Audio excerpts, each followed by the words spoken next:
নমস্কার বন্ধুরা, আজ আমি বানাবো ডিম ছাড়া স্পঞ্জি কেক। তার জন্য প্রথমে আমি এখানে এক বাটি পেস্ট করে রাখা চিনি নিয়ে নিচ্ছি।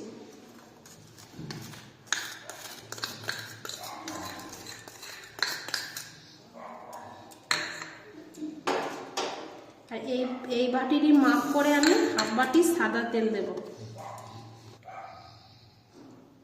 হাফ বাটি এখানে সাদা তেল দিয়ে দিলাম।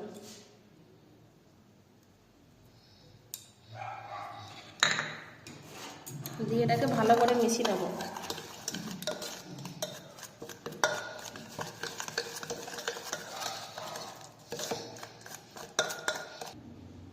ওই বাটিরই মাপ করে আমি এখানে 2 বাটির একটু বেশি ময়দা দেব।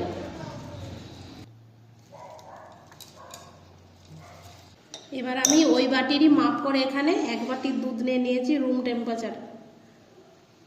একটু অল্প অল্প করে মিশিয়ে নেব। খুব গরমও নয় আবার খুব ঠান্ডাও নয়, সেই হিসাবে দুধটা নেবেন।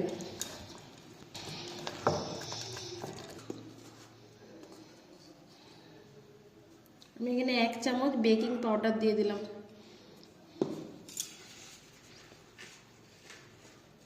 আর ওই চামচেরই হাফ চামচ এখানে আমি খাবার সোডা দিয়ে দিলাম। দিয়ে এটাকে ভালোভাবে পেস্ট করে নেব। এখানে আমি হাফ চামচ ভিনেগার দিয়ে দিলাম।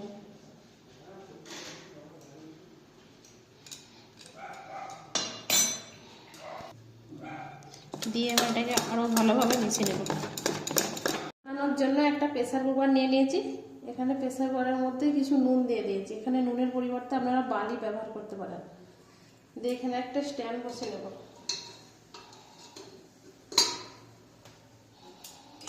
দিয়ে এখানে প্রেসার কুকারের এখানে সিটিটা খুলে নেব। সিটিটা দিয়ে এটাকে হাইটে 5 মিনিটের জন্য ভালোভাবে গরম করতে দেব। এখানে আমি একটা জায়গা নিয়ে নিয়েছি। আপনারা যে কোনো জায়গা নিতে পারেন, তবে সিলিভারের জায়গা নেবেন। এবার ব্যাটারটাকে এর মধ্যে দিয়ে দেব।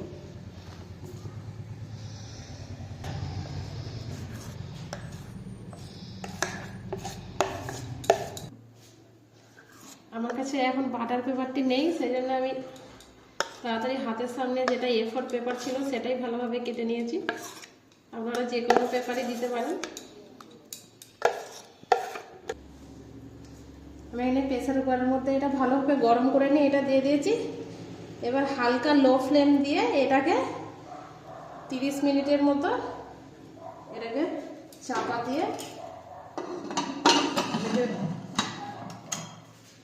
তৈরি করে নেব। 30 মিনিট পর ফিরে এসে ড্রাই ফ্রুটসগুলো দেবো, কারণ এখন থেকে দিলে এটা সব ভিতরে চলে যাবে। দেখুন আমার কেক বানানো কমপ্লিট।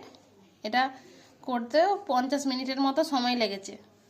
দেখুন কতটা স্পঞ্জি হয়েছে। রেসিপিটা যদি ভালো লেগে থাকে তাহলে একটা লাইক, কমেন্ট, শেয়ার করবেন।